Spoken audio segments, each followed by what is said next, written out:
We're recording, incidentally. And communication. So what's happening with you? Nothing. I've just finished my marking. It's all coming up Millhouse. But you said you were unwell. Yeah, I'm just a bit. I feel better now. I just that back of the throat, but nothing too bad. Are you better? How's your head? I don't know. Yeah, like I had so for the listeners, because I'm recording this. Like, you know, it can go out. This is the spicy content that they crave. This is what people want. Yeah. This is what people want. People don't want like polished, highfalutin philosophy. They want unscripted babble, and that's what we're going to give them because we've got it in spades. That's so true. But yeah, so like I had a migraine on Friday. So normally we record on the Friday, like, and people apparently, like, I mean, a tiny minority of the very small number of people who actually listen to this podcast were perturbed by this. Like, there are avid fans out there who like a listener, a patriot, who, you know, sent me a meme about how the podcast was like that he had made. My friend Tim. Hello, Tim. This is your first starring on the podcast. He said his weekend, because he listens to the podcast on Sunday morning on a bike ride, and he said his whole weekend was shot now. Like the schedule's gone. So this is the heights that we're now at. The influence. Yeah, this is right, and it's great. Like, we're genuinely upsetting people, doing everything I set out to do. And then my other friend Brendan said, "I want Mark to say this is right, and then directly contradict what you say." What was the last bit? Do what? I want Mark to say this is right and agree with whatever you're saying, and then go on to directly contradict whatever James has said. Right after, so to contradict myself. Yes. That's what he wants. Yes. So I had some feedback, actually, while we're talking about people. Yep. I had some feedback from a listener. Let's call him Michael L. L. Simpson. No, that's too obvious. Let's call him M. Lazarus. Okay, yep. I know of him. Who said, like the pod, but don't like the music? What? To which I say, that's not a question, Professor. Yeah, but I mean, Michael's a huge Led Zeppelin fan. As far as I know, he only listens to Led Zeppelin, and like I love Led Zeppelin too. But you know, he's obviously not a Crowbar fan. I don't know what to say to that. I mean, Crowbar like Led Zeppelin. Yeah, exactly. I guess it's not transitive though. Like, I mean, presumably Led Zeppelin don't listen to Crowbar. Like, I don't know what Robert Plant does. I suspect not. I suspect Robert Plant listens to the blues. I'm stoked that Michael likes the pod though. That's good. Well, maybe he doesn't like the pod though. He was like asking me, you know, I mean, wasn't a very significant favor, but he was asking me for something. So like, but if this is what he says when he's asked, I mean, what would he have said if he wasn't asking for something? Don't like the pod or your face. I can't handle this stuff. It's too early in the morning for this. Too many gags. Well, you don't blame me. Blame Michael. He's the one who blame Michael. You know, is effectively saying these incredibly rude things by saying something that's slightly rude while trying to be nice. So I sent him a text message the other day of a tradies ute, and the number plate was Led Zeppelin, and that made his day. Right. He didn't say, like Led Zeppelin, don't like utes or number plates. He did not. No. So do you still have a migraine, Mark? Is it gone? I feel like it's a little bit on a continuum in the sense that, like, although when you get the migraine, it's very discreet. Like people do talk about a migraine prodrome, which is kind of a real thing. So I guess it comes on slightly continuously, but there's clearly a moment where it starts. But the moment where it stops is less clear. But look, I'm burying the lead here because I don't think the migraine is not the issue. The issue is that I have some form of like upper respiratory tract problem. Like, I'm very, very mucousy. It's back to the. And this, you know, I kind of feel like we should have just pulled the plug on Friday and done it. You know, done an episode where like Mark has a migraine, because you know, I feel like this is the human condition. I mean, I kind of want to say this is like the postmodern condition, but I mean, you know, this is the human condition is to be unwell. Sickness unto death, not in a spiritual sense, but in a literal one, spiritual too, whatever. Kierkegaard. This is what we're dealing with, and we need to recognize. I mean, there's something that is not recognized as this. Where's the recognition? What are you talking about? that is completely cooked. What are you talking about? What, that everyone is sick all the time. Explain yourself. This is like a basic plank of my I don't know what to call it, philosophy. There's always something wrong with you. The idea that you're completely fine. This is like the prevalent model of or understanding of what it is to live as a human being, right? The idea is there's something called normality, which you experience most of the time. And this is punctuated by brief exceptional periods of something called sickness. Or for some people who are, disabled, they're permanently afflicted with something and therefore a special category of person.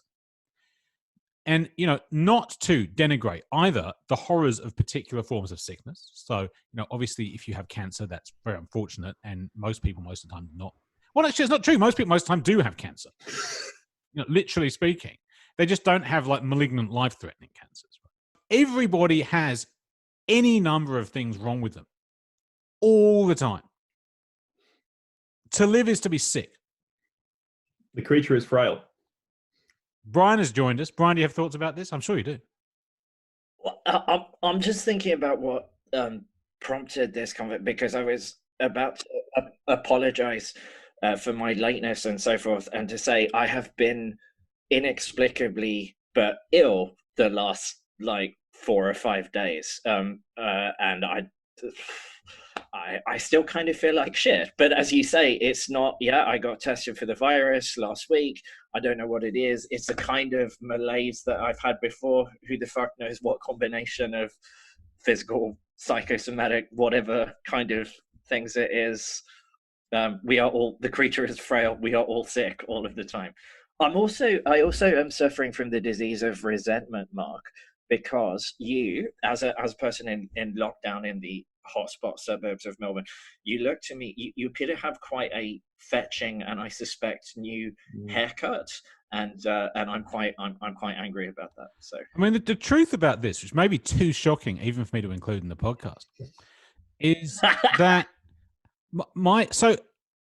it goes actually to what we're discussing previously in an oblique way. Most people have discrete haircuts. That is, they have hair. I'm just losing it already. What are you talking about?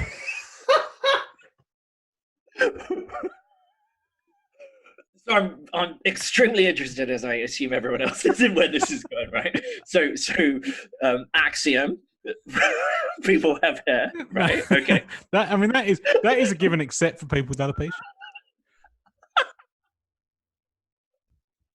So I got it. No. Don't make me laugh, because I'll swivel and then. I think if you're not allowed to laugh, then there's. I feel like this isn't going to go well. But okay, so forget that premise, which really was unnecessary to state, and possibly, as I suggested, false, that people have hair. The important thing here, most people, everyone else other than me, as far as I can work out, basically goes and has haircuts. Yeah. And in between their haircuts, their hair grows. Now, many years ago, began cutting my own hair. This began, when everyone was doing it in the late 90s in England, when I started, shaving my head or cutting it to a kind of grade 2. However, this has evolved over the years into me cutting my own hair all the time in various forms. And when I say all the time, I mean all the time. Like, here's a pair of scissors that are on my desk. There are various pairs of scissors around my house. I cut my hair on a ongoing rolling basis. Not as a discrete act of hair cutting, but just like all the time, all over the place, which is a terrifying and horrifying secret, which I've kept hidden until now, except from those very closest to me who find hair everywhere. Mark, this seems like the ultimate bullshit humble brag here, because your hair looks amazing. So as if you're just chopping away at it with a pair of paper scissors. This is clearly bullshit. It's not, but this is. completely with James on this, and the whole. It's like, oh, I just, Yeah. it just sort of. I woke up like together this. Yeah. But this is due to the fact that I've been doing this now for like whatever 15 years, So right? by qualification, you're a barber now. But well, like, given that as I cut hair like throughout the day, every day, pretty much. So I had a brief period, right? So this started when I moved to Melbourne in 2013, when I went, when I started working at Monash, I felt, I've got some money now relative to being on the dole. Like beginning of 2013, I was on New Start, and then mid 2013, I got a job at Monash, and I was like, I've got more money coming in than ever before. And I want to kind of look the part. So I went and got a professional haircut in Melbourne. I started going to a barber in Melbourne, and then I actually continued that after I moved back to Sydney. So for quite a few years there, I was not cutting my own hair and was going to barber. But when I went to that barber in Melbourne the first time, and I told him, well, actually, I've been cutting my own hair, for the last 10 years or whatever. He said that he could not cut his own hair as well as I had. So that's not humble. That's just a brag. Is it castration anxiety, or a way of dealing with the fact that you this reference? I feel that is far from innocuous. That you I believe I quote you. You literally cut your hair all the time. Like, here are the scissors. Like, not a day goes by. Every minute you bring the blade, close to your flesh, and yet you endure and come out stylish. This checks out. Bryan is on the money here. This absolutely checks out. Yeah, thank you, James. How do you feel about the vagina dentata? Okay, so just out of changing this topic or not, I have, like, as a child, literally had the vagina dentata dream. But I assume I'm not the only one. I mean, that's why it's a meme. If I respond to statements like that with my with credulity, there's going to be like an extracted, like, Bryan is an idiot. Like, yeah. Regardless, you're finished. Like this. Because it's misogynistic to have the vagina dentata dream. My unconscious has been cancelled.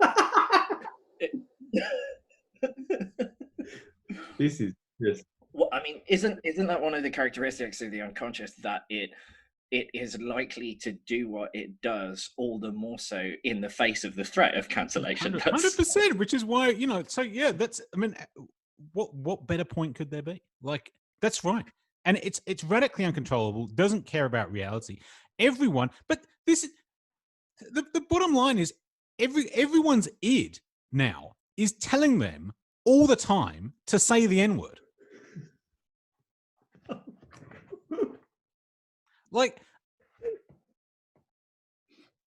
and there's no way to prevent that because of the strength of taboo. The more it becomes taboo, the more the impulse is there. Which is why I always thought, PewDiePie's bridge incident. Maybe you don't.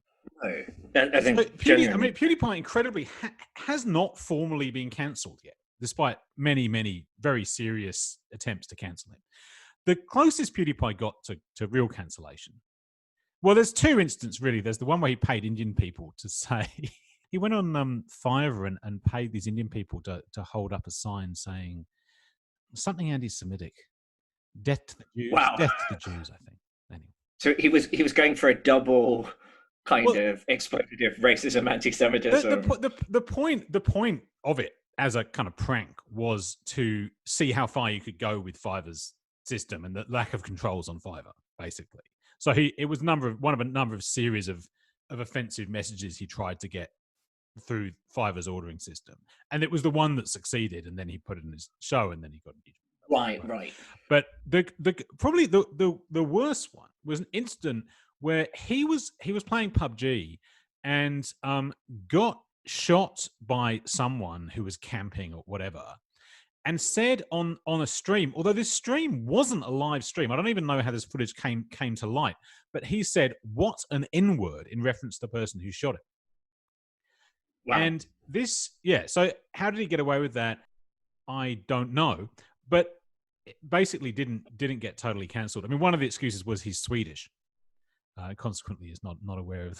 What were they just where that word is completely innocuous? I didn't think that it means friend. No, but here's the thing that interests me about this, and what I want to get onto, which is PewDiePie apologized very forthrightly for it, and which obviously is one reason he felt didn't get cancelled. But he also he always refers to it in the past when he referred to it as his quote slip up, and I always thought this was really ridiculous, right? It's a ridiculous way to characterize it, because the implication is, you know, you're constantly wanting to say the N-word and you slipped up and just said it. And you're like, oh, terribly sorry, I slipped up. The rest of the time I'm going to keep it in check. But actually, I think basically that's right, in the sense that there's a powerful impulse. Anyone who's aware of the existence of that taboo, which is basically everyone, there's a powerful impulse to say it, which one finds online all the time. Like, you know, N-word is bandied around online a lot. I mean, when I say online, I don't mean on Twitter where it'll get you banned immediately. I mean in video games, where it will also get you banned, but through a process of people complaining about it. So yeah, and precisely because I think it's the most transgressive thing you can say. So it's gamers love to say the N-word because it's the most offensive word there is now, bar nothing. There is no word that is more generally offensive in the English language. So just as people used to revel in saying the C word because that was the most offensive word you could say. Stunned silence. That I remember thinking that we slightly got wrong last week is, I think there's a bit where we're kind of doing a parenthetical sort of what is the big other in Lacan, and that's not the easiest thing to explain. And I think you, well, maybe I said this, but one of us says something like, oh, you know, I see it as a bit like Freud's superego, right? And I think one of the reasons that that's not technically correct, not that the audience is, I think, you know, let's not go into the details about the big other, but I think is the way that the superego, and I think this is interesting because of the way psychoanalysis has come into popular culture, that people who've never read Freud understand some basic psychoanalytic concepts. But one of the things that's missing is psychoanalysis in popular culture. But I think one of the things that hasn't penetrated into popular culture enough is that I think for Freud, particularly read through a Lacanian lens, there's a kind of alliance between the superego and the id, as opposed to the ego, which is actually often not just balancing individual desires or whatever against, or primordial desires against social imperatives, but often the ego is the bit that's saying, no, this is social reality, these are the exigencies of social reality. Whereas actually, yeah, I think a sort of really basic psychoanalytic point is that the superego and the id feed off each other. Yeah, that's absolutely right. Very important corrective. And you're quite right to suggest that I was basically wrong in what I said last time about the idea of the superego being associated with the bigger. I mean, there's some form of association, let's say, but you know, this is absolutely right on Freud's reading. The superego is drawing its energy. I think that's the kind of the way Freud would put it in this kind of libidinal model, like drawing its energy from the id. And of course, this is exactly what one sees in, we've already referred to it, cancel culture, which is people who are using a kind of superegotic excuse that is, you know, a kind of supposedly superior morality, just as people always have, to unleash their most feral, violent urges against people. I mean, it's from a psychoanalytic point of view, very clearly what we're seeing. You know, when you see a statue being toppled, right? It's, you know, people using an excuse, superego-driven excuse. This is a moral crusade to do something very, very libidinal, which is normally forbidden. But this is also true from the other side. I mean, it's also true that, you know, people who revel in saying the N-word, of course, are serving their id, but they also have an elevated superegotic explanation in terms of this kind of, you know, need to engage in free speech or you know, whatever their kind of racist worldview is, etc. I guess this is maybe a normie question, but I mean, it's undoubtedly true that huge sort of, you know, portions of the internet are that way, and whether that's an expression of the id is probably true, etc. But I guess my question is sort of broader, and it's just, why is the internet that way? like, why is it that we've sort of fallen into this kind of, again, this is perhaps a dubious phrase, but, why is it so adolescent?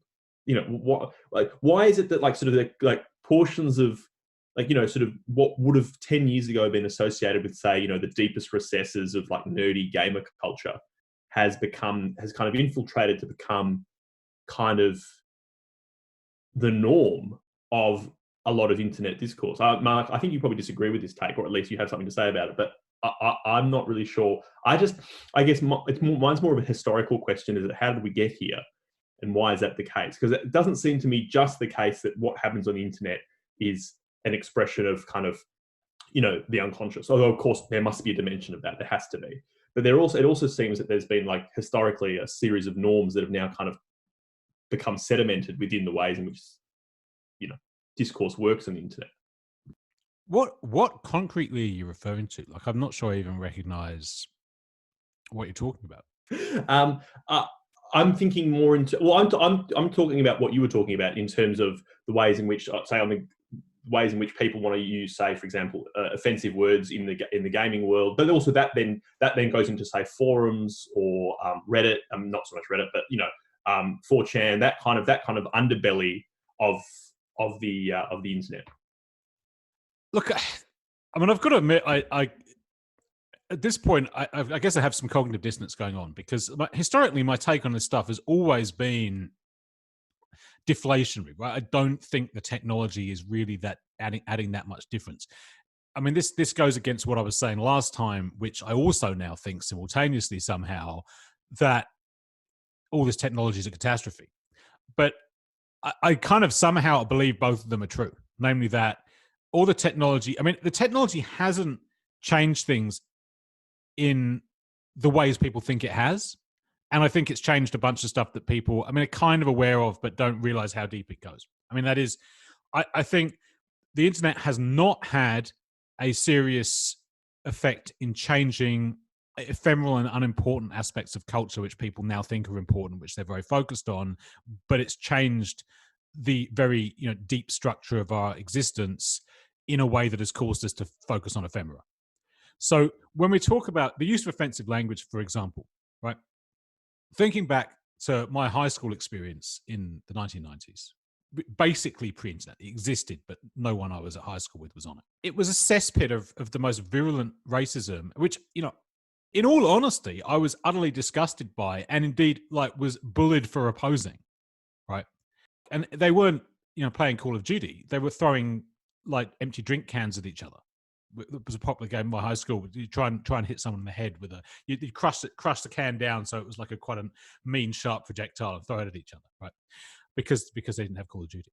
One of the things about this that differentiates it from now is that was undiscoverable.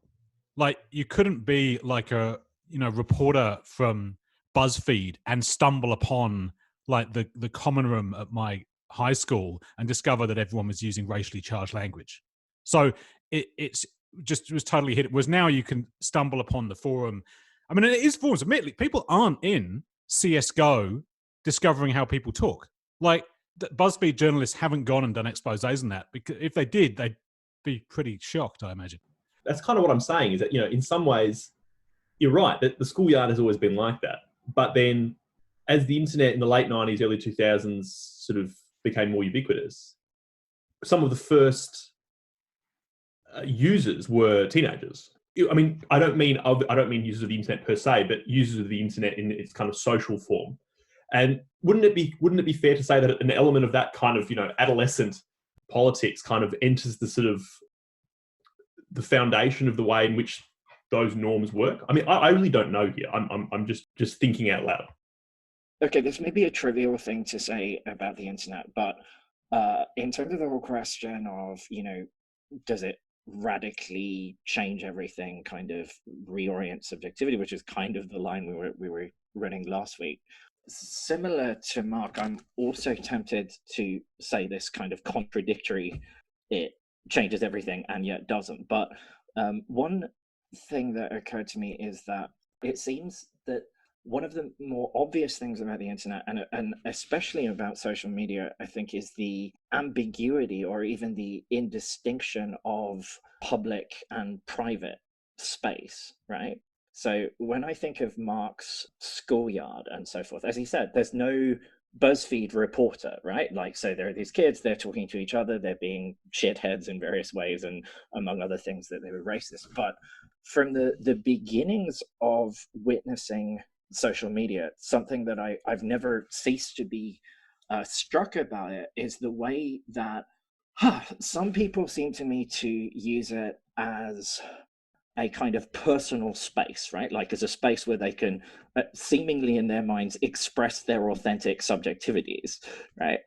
But this is exceptionally weird because it's also like you're speaking to a bunch of anonymous strangers at any given time. So just a quick thing about this. One, my experience with Facebook, right? So I had a Facebook account for like 9 months in 2011 or something like that.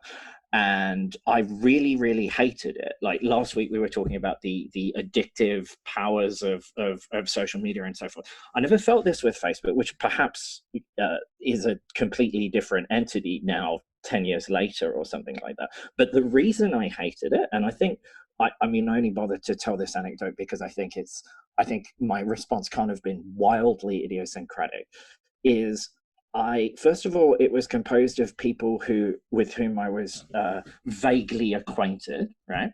But in a social mode that I kind of despised, and it just made me incredibly misanthropic. That this was everyone in a mode of self-presentation, but I simultaneously, I think, resented the performative aspect of that and found everyone incredibly boring by virtue of its life. Everyone was doing a performance for each other, but they were performing being themselves.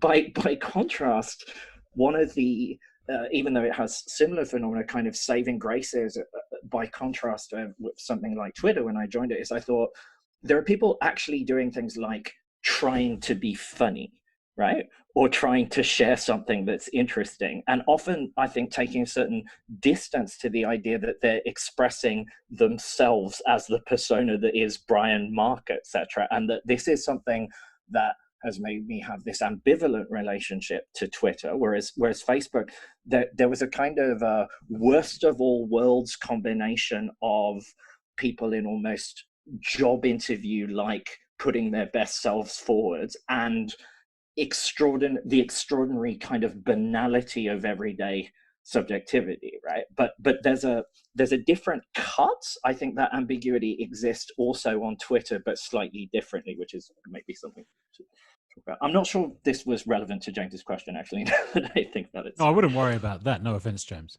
But no, I have a spontaneous theorization of this, right? And in line with what I was saying before.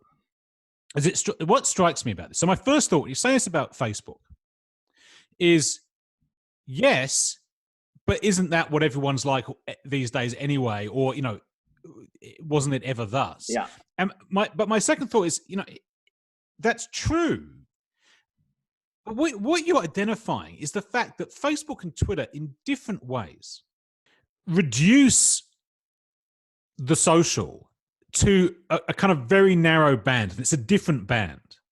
So Facebook is this almost LinkedIn-like self-presentation, but like the personal side of your life rather than the purely professional, which is something people do. They do perform their roles in that way in the wider world, but with a whole bunch of other stuff going on, which we can loosely refer to when it includes the real. That's one thing that's missing, going back to what we were talking about last time. So there's a pure symbolization. The real's been excised to a large degree, and also a whole bunch of other symbolic noise which normally accompanies that stuff, which might be much more interesting, is removed. So it's this very, very clean and uninteresting signal.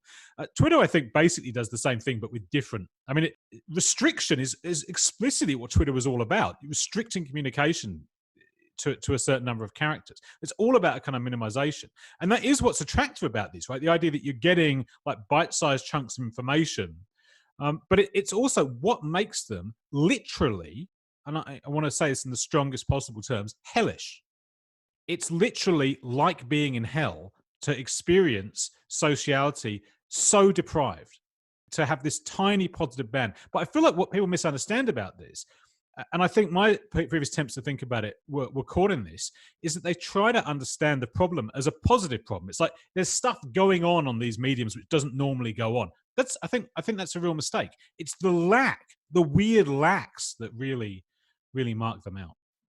I think that's really good, Mark. As in, because it links back also to our opening conversation. I think if I identified something in that, it's almost like what we're talking about is the lack of an unconscious, right? As in not, it's not saying, oh, what I do is I miss everyone being like appallingly racist or something like that, but it's somehow in the mode of sociality of kind of continual self-presentation and everyone else responding to other people's self-presentation with more self-presentation, those kind of errant things that kind of push the limits of symbolization, right? Like little parapraxes and so forth, which everyone is so careful to curate out of existence in their self-presentation, but these are actually some of the most sympathetic aspects of real human beings, right? Like a silly analogy that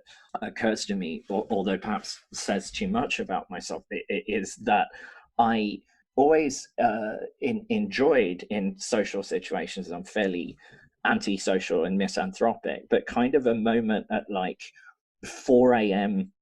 or so after a party or something, when everyone had sort of done their serious drinking, flirting, dancing, whatever they were doing, and would be in this kind of semi-catatonic mode in which they'd often sort of let things through, kind of moments of vulnerability or despair or something like that. And the medium is, or the way people act in relation to the medium is to kind of prevent that sort of thing from ever emerging. Yeah, I think that's right. And I think to just slightly expand on what I was saying before, I mean, it occurs to me that, what we're seeing on social media is, to use a word that's in vogue, and I think for good reason, although it's of course associated with problematic people, it's signaling taking over from the content, or signaling actually becoming the content. So normally when you communicate, you do signal, but there's also a whole bunch of other stuff going on. But in social media, signaling becomes the main thing. That's really good. James, I feel we've moved a bit away from your initial question that was kind of lost in the, but I was interested by what you said and would kind of like to come back to it. No, I don't think. I think Mark was right in the sense that it was a bit cursed, but I think it was more of a historical question in the sense that I'm interested. I think the psychological dimension of social media is fascinating, but I'm also interested in the history of the internet, partly because it's almost exactly contemporary with me in the sense that it kind of became serious at about the time I reached adolescence, sort of 12, like 10, 11, 12. And it's a genuine question in the sense that I don't really know how we got here, in the sense that could the internet have been otherwise? Like, I know we all know the familiar narrative of, there was the kind of promise of the internet in the 1990s, the hacker utopianism that we're also, it's almost a trope now. And now we know that the internet is basically controlled by 3 or 4 companies, and that obviously reduces the possibilities of the internet. The internet is obviously just a medium. And so my question, it obviously intersects with what we're asking, because the internet has turned into, at least for the majority of people, it has turned into a kind of symbolizing form of communication where nothing actually happens. And we're, as we talked about last week, we're addicted to it. Even though, as Mark says, and I agree, it's literally hell. Even though we can't go without it, or at least most of us can't go without it in some form. So mine is a genuine question in the sense that I don't really know how it happened this way, and could it have been otherwise? I'm genuinely curious. I don't know. But if I try to push the technology to one side and kind of quasi-historicize it, one of the things that it seems to me might be going on, this is pretty tentative, but I think a lot of social communication on the internet almost presupposes something like the absence of society, or to be more specific, like the kind of Thatcherite idea having become prophecy as a result of those kind of policies, neoliberal policies, is the lack of something like a a social bond that links some sort of common essence of humanity together, despite the different presentations of subjectivity. It's something that would be kind of, and I think every society has had it, like that has a sort of Eucharistic function almost, right? That says you are as sole individual, but you are also part of the all, or the everyone. I think yeah. I guess the question is, to circle back slightly to what you were saying, is that if social media is sort of so unpleasant, is the reason that people continue to do it or engage in it, is it just a matter of sort of biological addiction? Like, is it really that banal? Like, I have doubts about that, in the sense that, because Mark, you're shaking your head, because obviously, as you say, you know, there's a Freudian answer to this. One of the best lines of all the great lines of Freud, it says, you know, the organic explains almost nothing psychologically. Like, you know, Freud, you know, leaves the door open, and of course, you know, you'll certainly get a crowd of neuro ghouls who will want to say that actually now, what with MRIs, we can explain everything using organic. But, you know, it's biological addiction. I mean, it explains why rats addicted to heroin stop eating, I suppose. I'm not sure. Actually, you know what? It doesn't explain that. In fact, we know it doesn't explain that, because they've done the experiments with rats that weren't in the lab, and they didn't get addicted to heroin. Right? Rats get addicted to heroin if you keep them in a cage and give them heroin. If you put them in a rich environment outdoors, you can't get them to get addicted to heroin. They're not interested in it. That's the empirical data. And the bottom line with this stuff is, yeah, there's psychological addiction. I mean, that's the only kind of addiction. It's psychological. And that's the only reasonable explanation. I mean, this kind of idea, you know, I mean, okay, sure. Some people have more of a genetic predisposition to X than others. That can explain part of it. You know, there's nothing in the human that doesn't have some organic component. But the bottom line is, addiction is a psychological problem. And there's no getting around that for human beings, because, well, not just we're all sick, which is pretty mundane and organic, but we're all spiritually sick, right? We're all unhappy. And as long as that's the case, there's a need for some form of suturing. And, you know, people are going to look for it in the wrong places. Which I would suggest includes social media. But I don't say this, you know, as one without sin, given that I spent most of yesterday playing Warhammer 40,000 Sanctus Reach, which is really good. Like, I think the best of the many Warhammer 40,000 video games.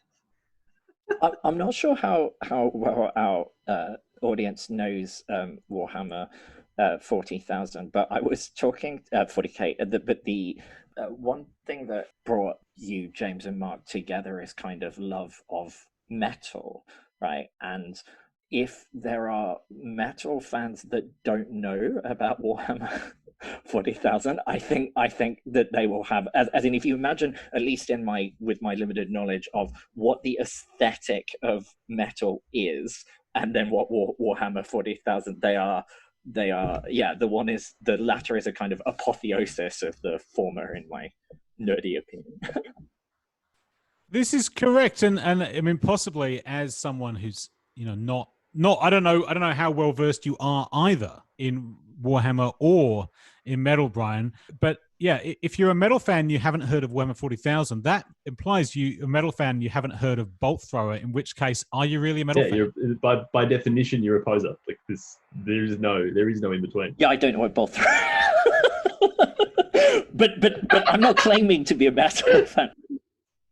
Thinking about how one of your earliest episodes was about the pandemic, right? The coronavirus, and now politically we have this thing in Melbourne where I've got these housing estates locked down, right, by excessive numbers of cops, horrifying in various ways. A strange connection that I was thinking between these kind of political, really biopolitical phenomena and what we're talking about when we're talking about social media that occurred to me is, I think one of the Maybe one of the reasons I suspect all three of us are both willing to say kind of condemnatory things about social media, but that we also want to back away from this. I think I want to say something like that.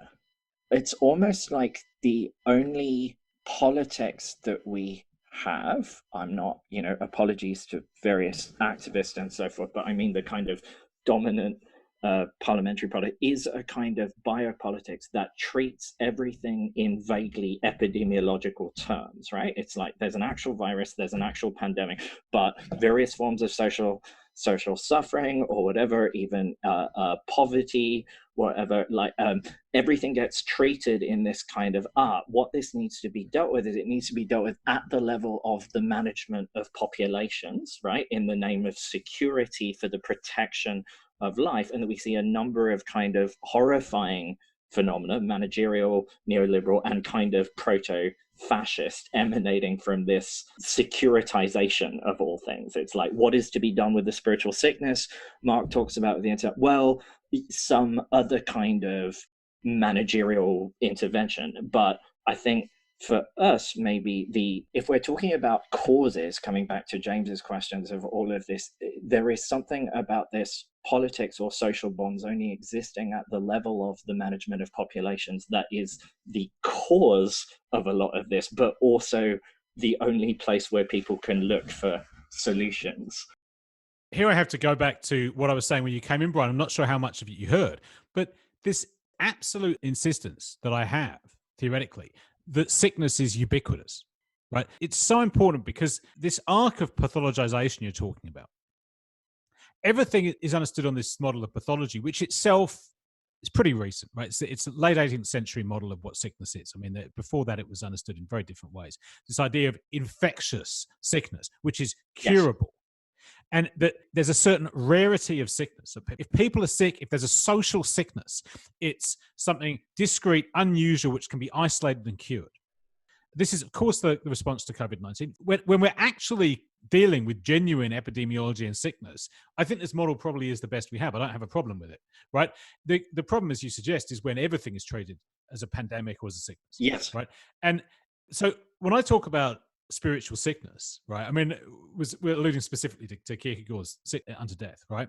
That to me is not problematic in the same way because it's understood as ubiquitous, right? If the human condition is to be sick, it's not like, oh, we just need a quick fix cure that I'm going to feel fine and go back. That's right. To boxercise, right?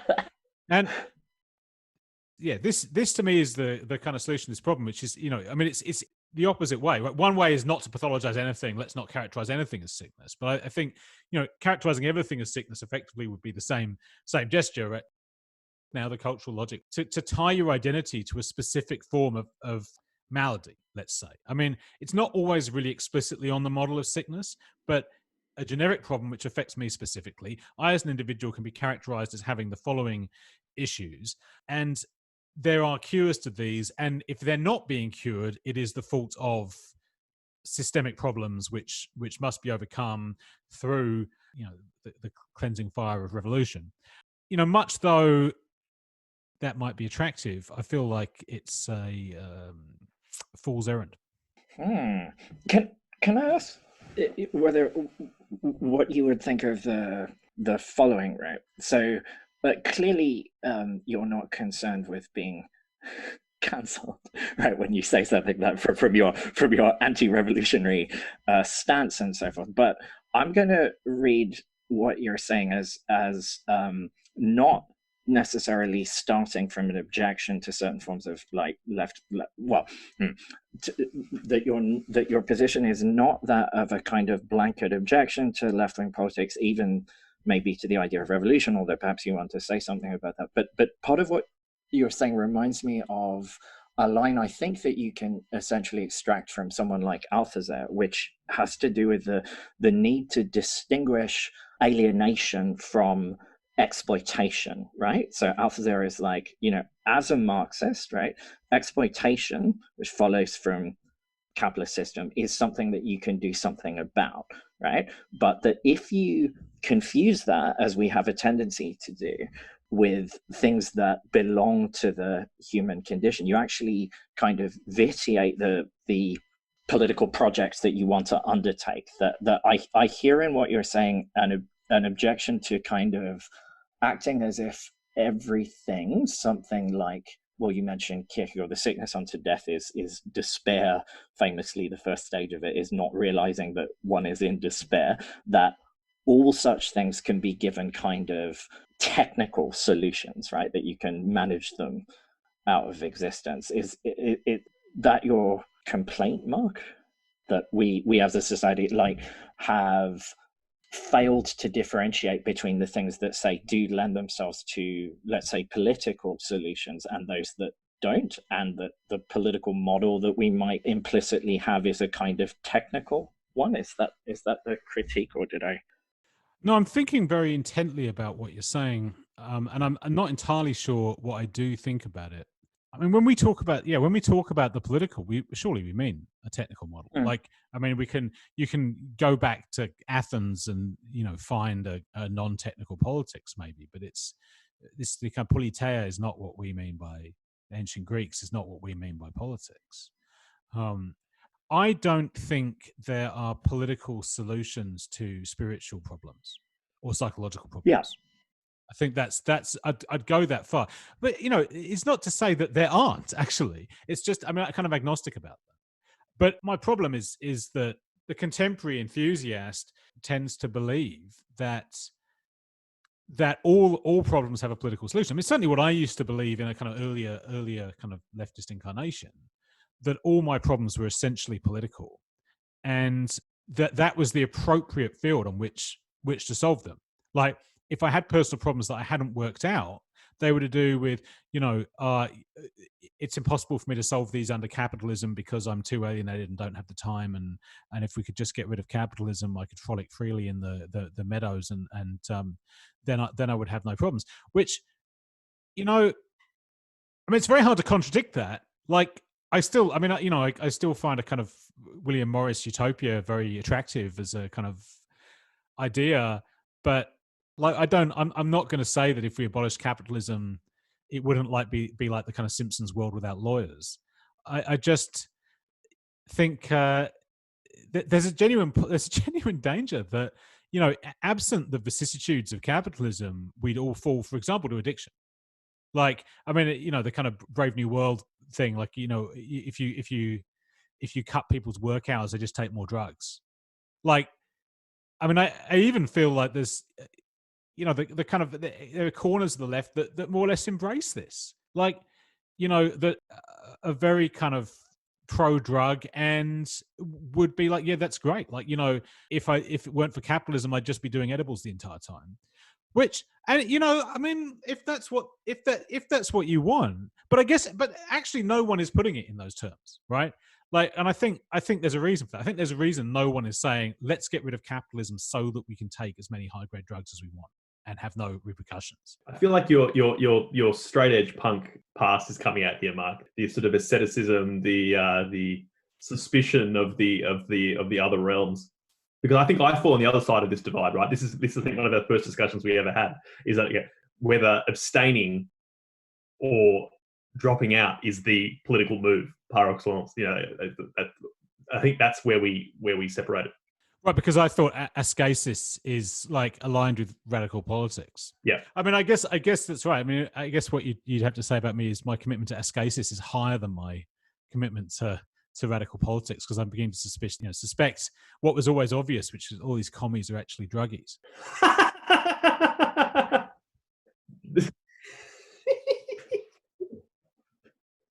This actually sums up your entire worldview. I realize this actually sums up all of your interests and most of your political positions. So that's good. I'm glad that we got there. Yeah, we got there in the end. This is still maybe James, you can tell me more about, because this is slightly mysterious to me, because I feel I'm partially sympathetic to what Mark is saying, but we may have a disagree. It's the way I'd put this, but I'm not sure how compatible it is with what you're saying. I mean, Mark, we had a conversation on what I called the leftist Augustinianism, right?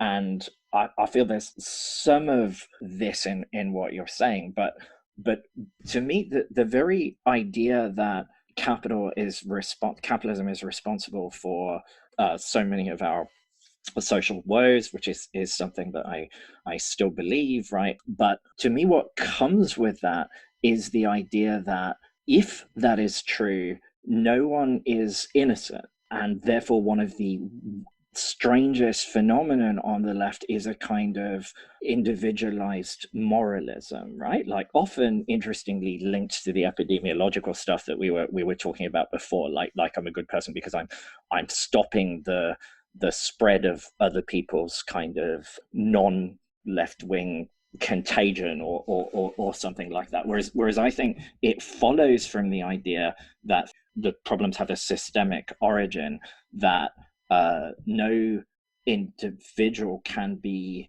good under the situation. I suppose I'm heading towards a sort of Adornian minima moralia kind of, wrong life cannot be lived rightly.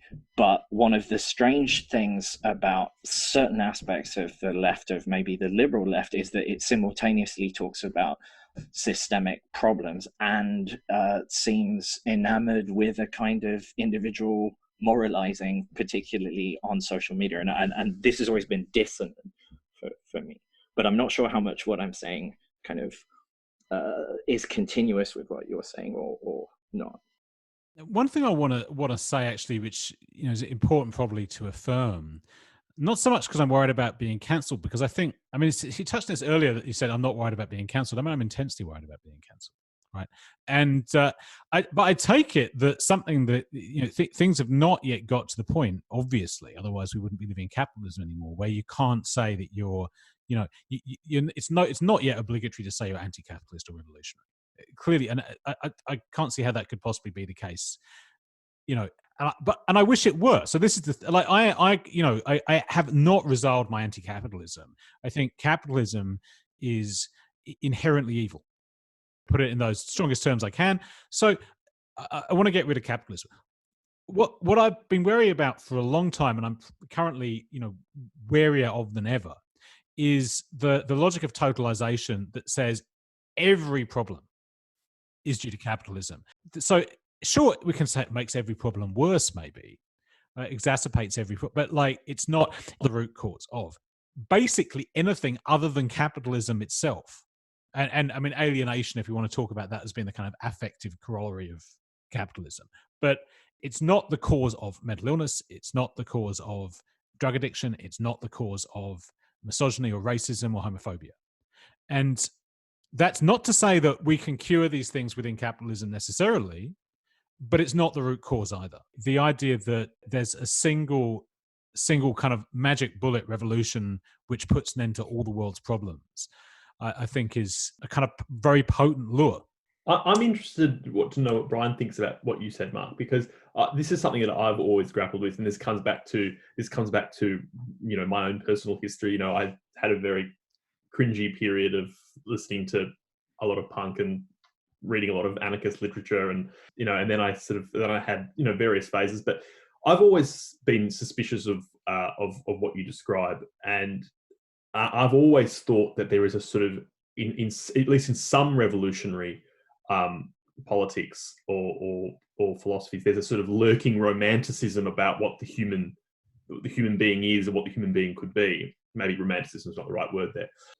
And so, which is not to say that capitalism doesn't make things, or indeed all things, worse. I suppose what I mean by the Augustinian thing is that this may seem counterintuitive, but I think a lot of people on the left who are anti-capitalism think that it's necessary in order to be on the Marxist left, right, to actually embrace a certain positive vision of human beings, perhaps a romantic vision of human beings, right? So that when we strip ourselves of these, actually, it's a sort of subtractive model, right? It's kind of like we'd be glorious, kind, loving human beings if only we could subtract this perverse form of economic governance that leads to so much horror. And while my position on this though is that it's essentially anti-capitalism is compatible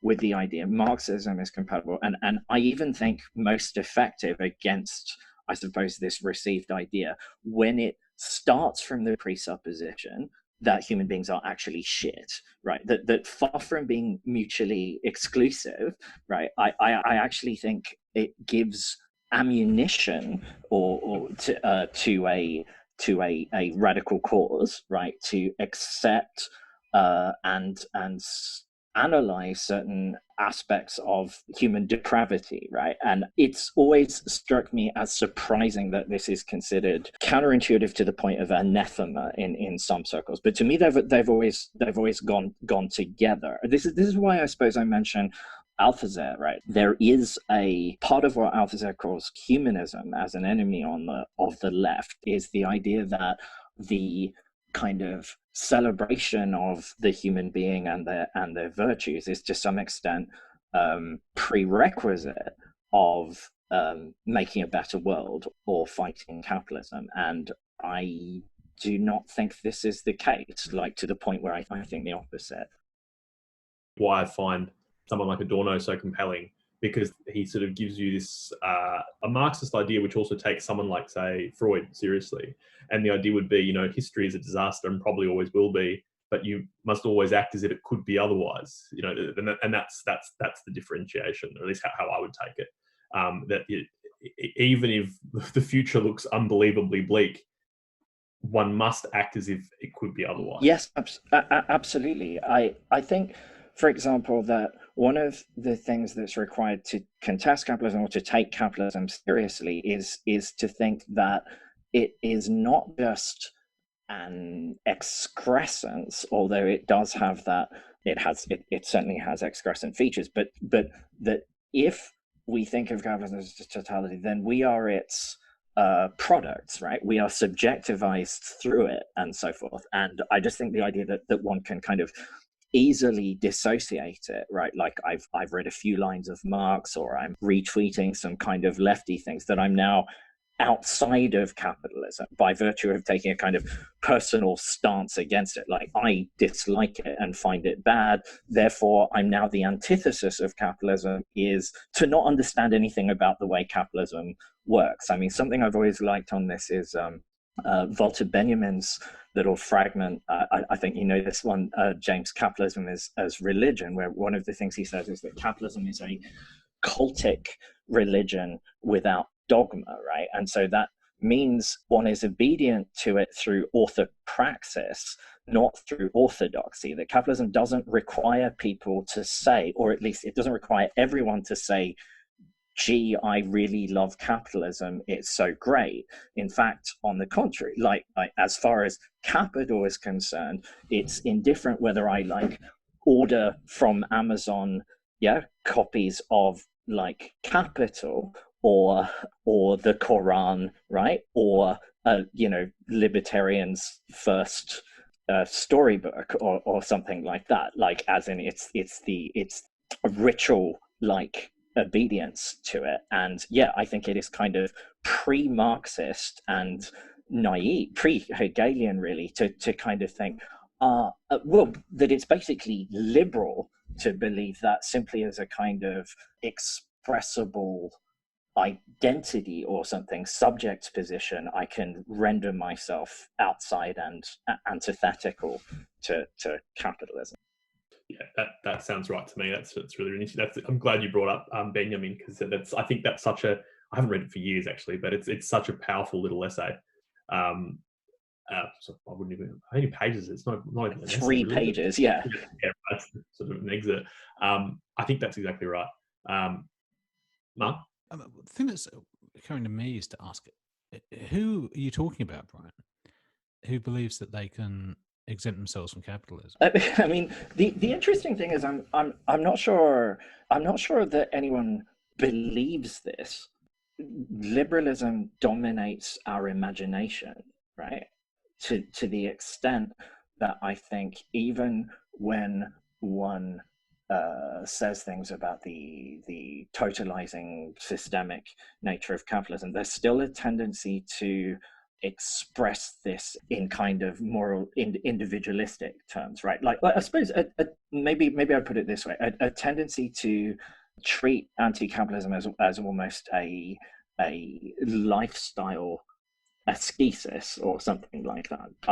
But that, of course, part of the nature of capitalism is that it will just sell lifestyles and aesthetic practices and so forth, that this is not an outside. But yeah, maybe it is a confection of my imagination that people have this.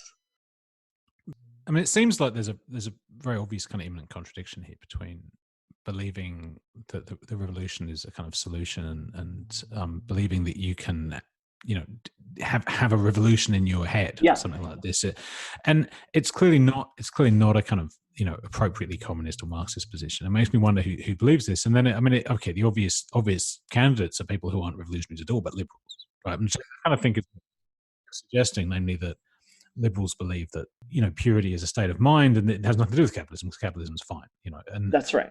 But it also occurs to me there's a kind of something that's not entirely dissimilar to this that one does find on the hard left, which is not quite the belief that, it's just going back to what I was saying before, not quite the belief that I can get out of capitalism, but that I'm innocent. I mean, this is something you were kind of trying to emphasize, namely that, but by characterizing myself as a kind of pure victim or pure proletarian in relation to capitalism, that all my problems are due to capitalism, but I'm not responsible for any of it. So that it's something that's purely external to me, which we once gotten rid of, which is kind of the opposite of the liberal position, which is like I participate, and through my participation in the market, I find my agency. The idea of agency is something which is itself untouched or it's touched, but only in a negative way. Like there's a negative pattern on top of my agency, but my agency somehow authentically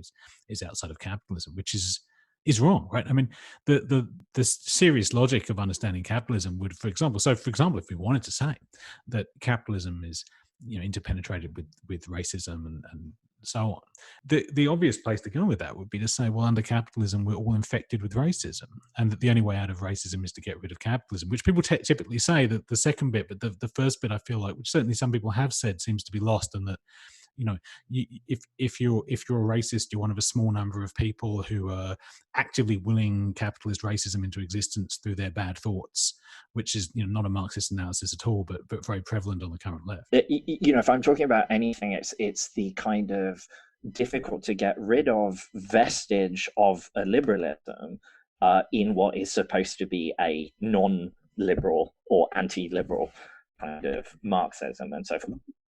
That's really important, because the logic of what I was just saying, it didn't occur to me at the time. The logic of what I was just saying is we are all infected with liberalism. I'm sorry to use this kind of viral analogy again, but existing in capitalism, and again, I'm conceding the thing I don't want to concede, which is that capitalism is totalizing.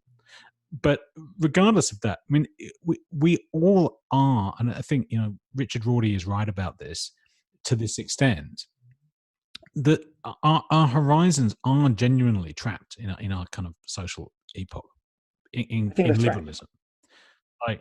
Like to not be liberal is so difficult that even people with the most illiberal ideologies in Western society, nonetheless, actually have them in a very liberal way. So, what I mean by this is either communism or fascism in their contemporary variants. You look at people who are trying to be fascist online, they can only just about manage it. Like American, alt-right types, like they really have to try hard to say, actually, I don't agree with the Constitution.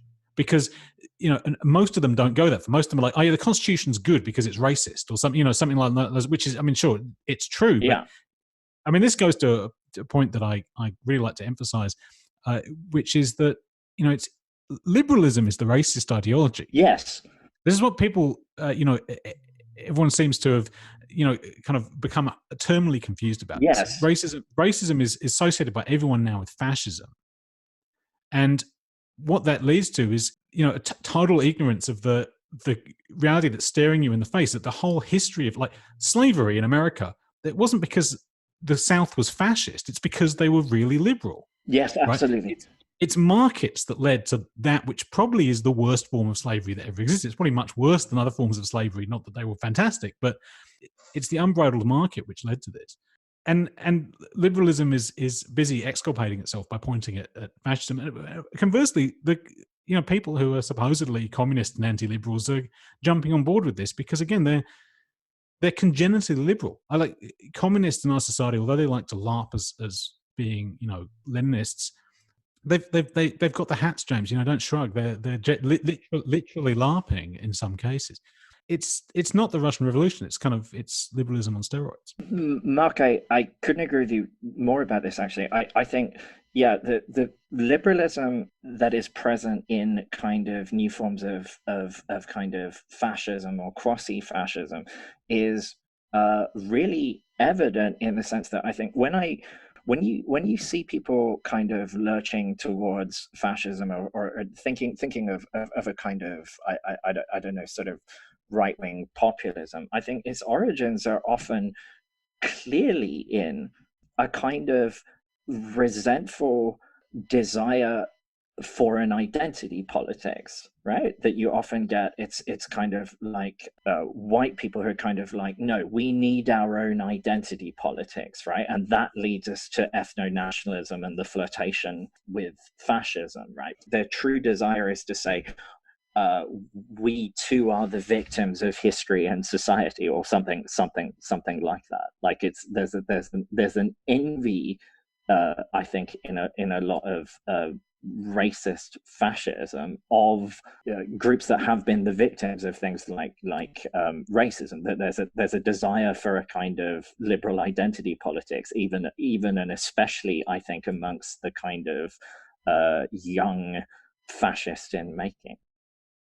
Yeah, that's right. It reminds me of the figure in American History X of the young brother who tries to do a book report about why Mein Kampf is kind of a civil rights text, and that young boy grew up to be Richard Spencer.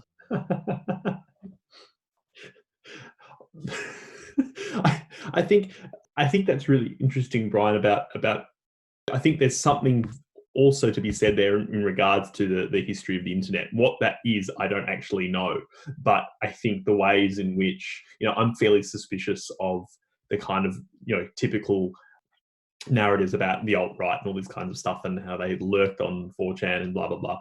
But I mean, there's a dimension of truth to it in the sense that a lot of the young sort of fascist sympathizers did grow up online in certain avenues of the internet. And I think I haven't read this book, but I think this is covered in the book. What's it called? Is it Kill All Normies? Is that what it's called? I have read that book and I recommend it. I mean, I feel like this, the title of that book kind of gives you the clue that, and this is something we talked about already, that the urge here is essentially transgressive. Yeah. But that's what's being tapped into here. And the great paradox of this is that, all the attempts to stifle it merely increase its lure. But the more you ban it, the more you suppress it, the more transgressive it becomes, which is the origin of this move of discourse into a kind of youth culture. I mean, this kind of the happy merchant meme, for example, which is like it's an anti-Semitic caricature that I think it comes from the Wharf and the Tom Metzger's White Aryan Resistance publication. It's like incredibly niche. I didn't know about this because Louis Theroux did a number of episodes, I guess, different docos with this guy who's like, one of the most virulent racist in the United States, like really extreme, even by the standards of the US far right. But that drawing of a kind of caricature of a Jew became like a very, serious meme. I mean, obviously far right meme, but that move of this kind of stuff that was around. I mean, I've been because I was on the far left. I was, for a long time, a kind of connoisseur of the far right online, because there's this kind of mutual fascination. So, reading. I mean, what's the anti-fascist blog in Australia, Slack Bastard? I used to read that a lot, for example. it's a kind of exemplar of the extent to which a lot of people on the far left are absolutely fascinated by the far right, and in a negative way, like they want to oppose them. So but I used to lurk on these far right forums and read stuff and be horrified. But somehow there's some response in the horror, right? But yeah, like this kind of far right stuff that was just like, limited in the aughts to, kind of what you generally think of the far right, these disaffected, knuckle-dragging skinheads who can barely type, suddenly became really popular with the kind of edgy young people. And I was about to say white, but not even. I mean, one of the funniest things, a lot of the people in this kind of alt-right circuit aren't white. They skew white, but the diversity there is similar to the internet in general these days. So a lot of trans people in that space, a lot of gay people, women, not so much actually, but still there, but definitely non-white people, despite the fact they're trafficking in this kind of stuff, which originates in the most virulent kind of neo-Nazism, but it's become a meme. So it's exploited as such. I mean, one of the mistakes really here is just to take. I mean, this goes back to something I've been saying before and now said in print and so on. I just think this taking this stuff literally is it's a politico-strategic error. Like thinking that every young person who posts a swastika online because they're trolling someone is a Nazi.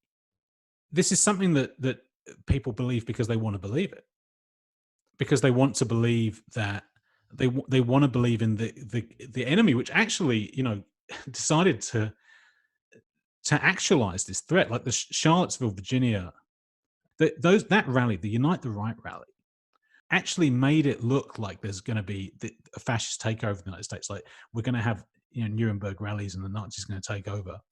When it was essentially a LARP. Obviously tragic consequences, but the bottom line is it was never a serious political threat. Tiny number of people, disorganized, fragmented. This and never repeated. Like the reaction to that was such that the cancellations that came off the back of that, and actually that was the absolute high watermark of that movement in the United States. The alt-righters basically never recovered from holding that rally. It had really, implosive consequences for them. There's a desperate desire to believe in this substantialization of the enemy. Just the literal white fascist heterosexual male who is an out and out white supremacist who can be defeated, rather than believe in intractable problems. And here we're one step beyond this kind of like me complaining about people being anti-capitalist. I mean, because the real problem here is people who say they're anti-capitalist, but actually they're fixated not on capitalism at all. They're fixated on not abstract capital, which is the kind of real problem, which I believe is a real problem, but this boogeyman, which it's often asked in far right circles why Richard Spencer hasn't been cancelled yet. Like why is, I mean, of course he's been cancelled in the sense he's not exactly persona grata, right? Like he's not getting invited to Hollywood parties, but he's still allowed to keep his Twitter account when so many people have been banned. I mean, I think the total banning of this speech would leave a really palpable gap. Like if you literally didn't have anyone spewing right-wing hate speech, you ban the most virulent forms, but if no one was taking that position, that ideal position of I am an out and out white nationalist online who people can point to and say this is the real threat to America. I mean, one could say Trump is now moving into this space himself, but again, you need someone to be there, because if they didn't have someone there, what would we hear behind? I just wanted to backtrack slightly on what you said. I think that this might potentially not answer, but at least elaborate on some of the things you've said. I think I'm interested to know what both of you think about this, because I could be wrong here, but I have had this theory that for a while now that a lot of this comes because you talked about taking the alt-right seriously and the dangers of that, and I think this comes down to, again, the history of the internet and this and what trolling actually is. And trolling begins as a sort of an ironic kind of chaotic act. Whereas when you say, not so you don't hear it so much these days, but a few years ago when you heard the term "don't feed the troll," what it actually meant was don't engage with the person you disagree with, not don't engage with the forces of chaos, which is kind of really what the troll is originally. It doesn't actually stand for anything, the original troll.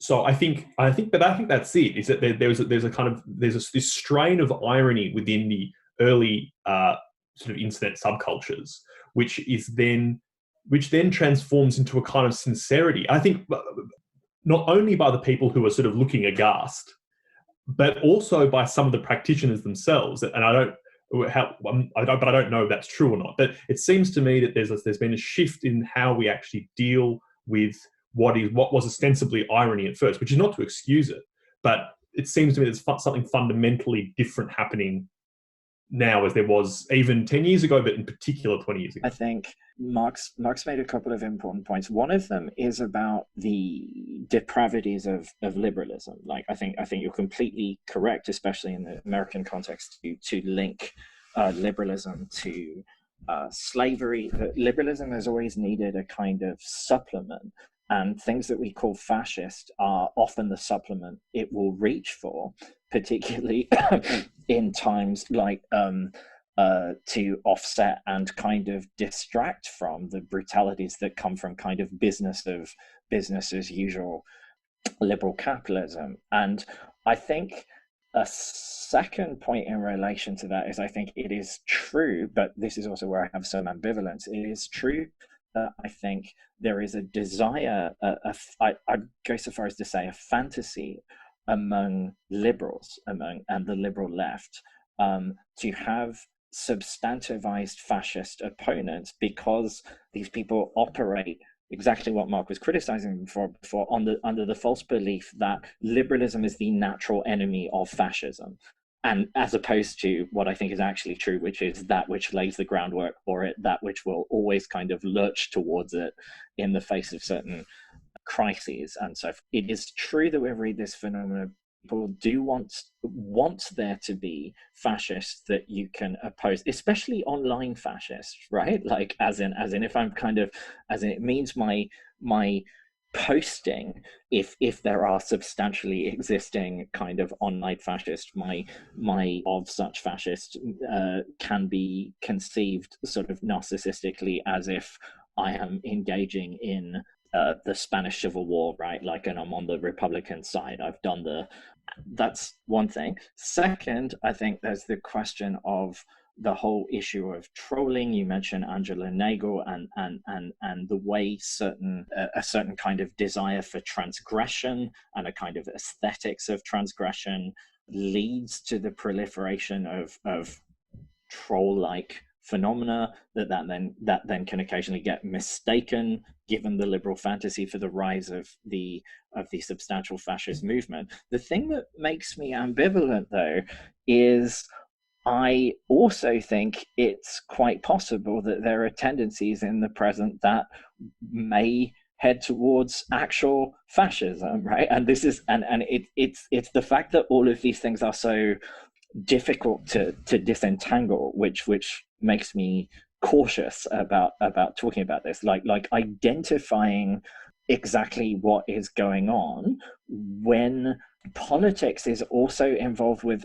elements of social fantasy. Like, one of the things that I think is going on is years of depoliticization, or not just depoliticization in a sense that means something like apathy, but the absence of a kind of meaningful polis, right? Like, it's essentially the fact that liberalism means, especially under neoliberalism, the governance of the economy, right? And I think what we look for in such a situation is an idea that we can have meaningful political or moral activity, and the idea that there are fascists to challenge and fight against plays into that fantasy. But there's also a sort of Lacanian part of me that wants to say, that desire can be paranoid in certain ways, and there can also be a lurking threat of fascism, that those things are not mutually exclusive. And that's what I think makes the whole thing so fraught.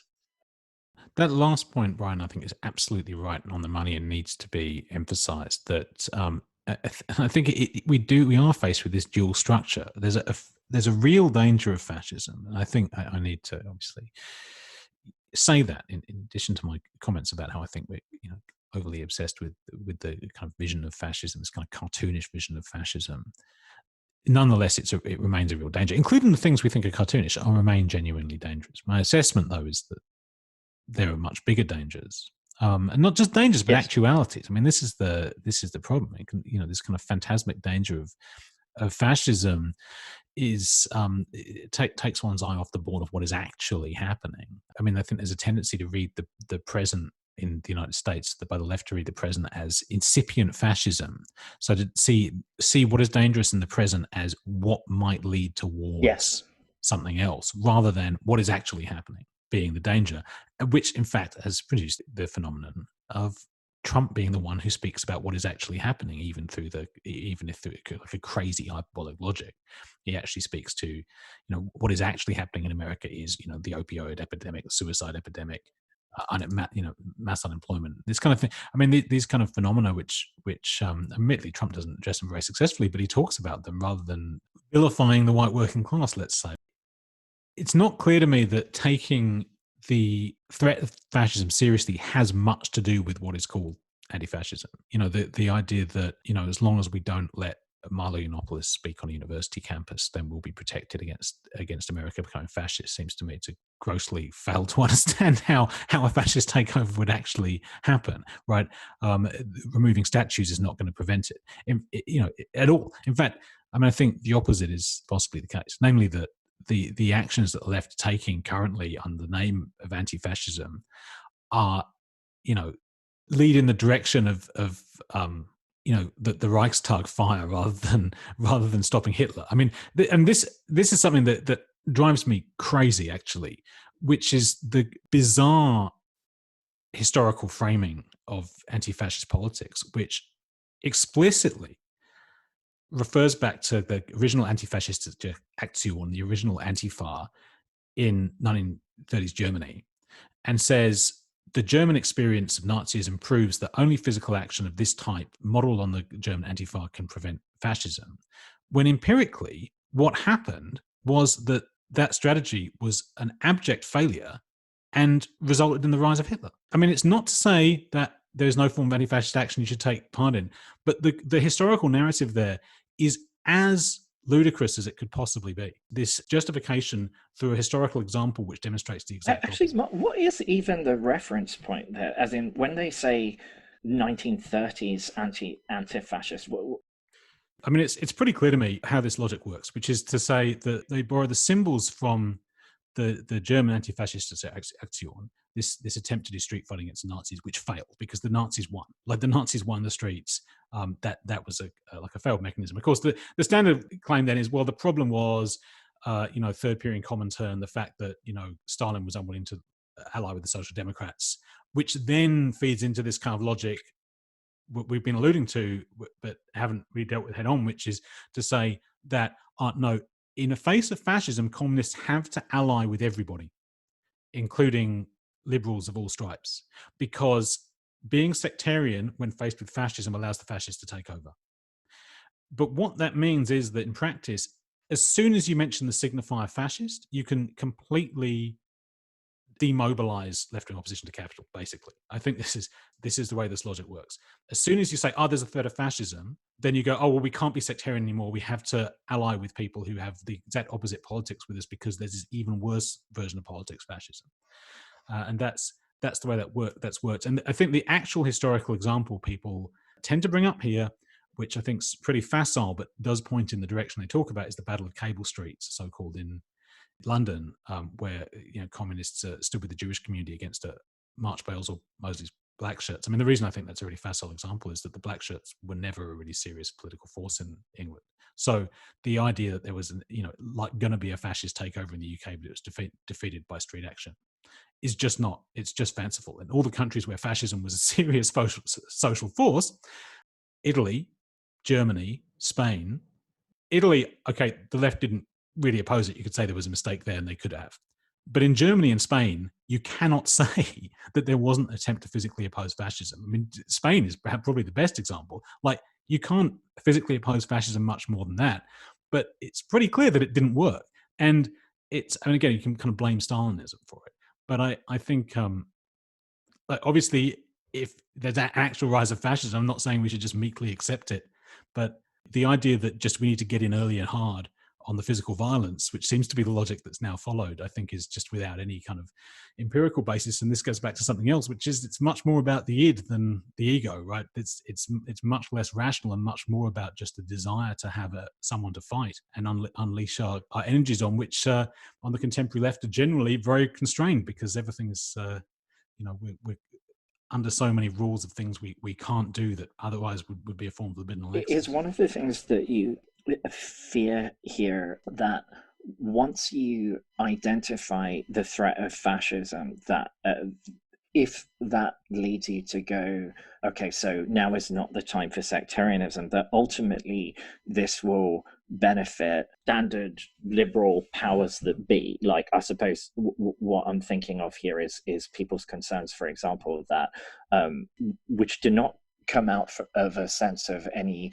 illegitimacy in the Black Lives Matter protest, but people witnessing like the attempts of, the Democratic Party and standard kind of professional managerial class kind of woke capital to say, this is why, weirdly, not entirely sure of the logic of this, but that you must unite behind us. This is why a Biden presidency is more important than ever. Like, do you feel that the spectre of fascism perhaps often leads to an advantage for a kind of liberal establishment in terms of, now I can worry about this future threat and not the actual crises and iniquities produced by said liberal establishment? That gets them off the hook to some extent. Yes. Look, I mean, I want to invoke Chomsky's propaganda model here a little bit and just say, look, I don't think there's necessarily that much forethought in it. I mean, it's not like, CNN amplify this stuff because it gets clicks, yes, not because they're involved in a grand conspiracy. So I don't think liberals are involved in a grand conspiracy, but I just think it's cohered this way, and it's really important that while you can have McDonald's promoting Black trans lives matter, the one thing you're not going to get woke capital behind is anti-capitalism. That hasn't yet happened, and it can't happen. And just by the logic of the institution, in a situation of crisis, you can expect them to go along with this other stuff because it's what they can go along with and what they can try to put their brand behind. And that's likely to be successful given the weight of their propaganda capabilities through the mass media. But I think, like, to circle back to what we were talking about at the beginning, I think there's a real risk here in this, and I think this touches on what I can't remember if it was Mark or Bryan, but the category fascism or the term fascism comes, especially on the internet, it comes to designate a whole bunch of stuff. That it covers the fact that the genuine instances of potential fascism that might be emerging, the spectre of fascism online, as it were, which feeds into the genre of anti-fascism and indeed the alt-right, could mean a whole number of things. But then, and as you say, it doesn't actually touch upon what is actually happening on the ground. And that feeds in, I think, into what you were talking about in regards to, woke capital. Woke capital can invoke, and indeed does, an idea of fascism, which actually has very little to do with fascism per se. But then, of course, becomes another commodity to exchange on the internet while the world burns. It's kind of turning me into a Marxist. Right. Performatively woke capital. The fact it won't touch class basically shows Marx is right. Yes. And like a fairly orthodox version Yes. of Marxism is right about political economy, namely that this everything else can be managed. That actually is the core contradiction, and it has been all along. And I mean, I kind of always suspected, but it's like a confirmation. Remember that book? It's often detested on the left by Walter Ben Michaels called The Trouble with Diversity, right? It's a book that begins, I just want to tell an anecdote from it. So he's at I think Harvard, right? And he's saying, this place, and this is an excellent thing, this elite is so much more diverse in many ways than when I was here in the 70s, right? Except in one obvious respect, and he's like, and I commend, it being more diverse, where it is in fact got much less diverse, and that is obviously in relation to class. And he goes on to say that one of the problems with I suppose what we could call a sort of neoliberal managerial paradigm is that he's like, you cannot talk about class in terms of diversity. He's like, here at Harvard we have like Latino house and African American house. He says, imagine having poor house, right? Like the thing about class things is you can't identify with them, right? Like you want to abolish it. You want to take the thing that the other person has, or something like that. So that's why it remains kind of utterly recalcitrant to these kinds of managerial things. Yeah, no, there has been there is this really interesting kind of social justice inflection towards counting as one of the ills that it's opposed to classism, right? Which goes alongside racism, sexism, and so on. And what's interesting about that, I mean, I think actually, so maybe this guy's right. Maybe Harvard in that era hadn't addressed this, but there is definitely an attempt by universities to address this, right? The idea that we need to encourage working class people to come in as students. And you can achieve a certain amount of diversity from that point of view. The problem is, though, that if education is at all successful, it won't, because it's meritocratic liberalism. Okay, we'll encourage people with lower levels of opportunity to come in, but it won't actually challenge the existence of the class hierarchy. It really diversify the ruling class in terms of their class origins. And there is this extent to which, absolutely, class origin is part of your identity, and can be commodifiable as such. I mean, you can go like you can be, admittedly, it's not as fashionable nor as potent as these other bearers of diversity, but nonetheless, you absolutely can. People have been doing this for a long time and say, well, I'm working class, and that's my USP. The irony is, if you're successful with that strategy, you can always say, I grew up working class. But of course, I mean, it depends what one thinks class is. And once, if you understand class in those terms, it's no longer an economic category, and it's become a cultural category or something like that. In fact, the core meaning of class, in like a Marxist sense, doesn't mean that at all. It means precisely that you're not the person up there selling their class as a brand. That's been episode 5 of Metacritique, in which I was joined, as always, by James Kent, and once again by Bryan Cook for a second time. Thanks so much, Bryan and James, for being here.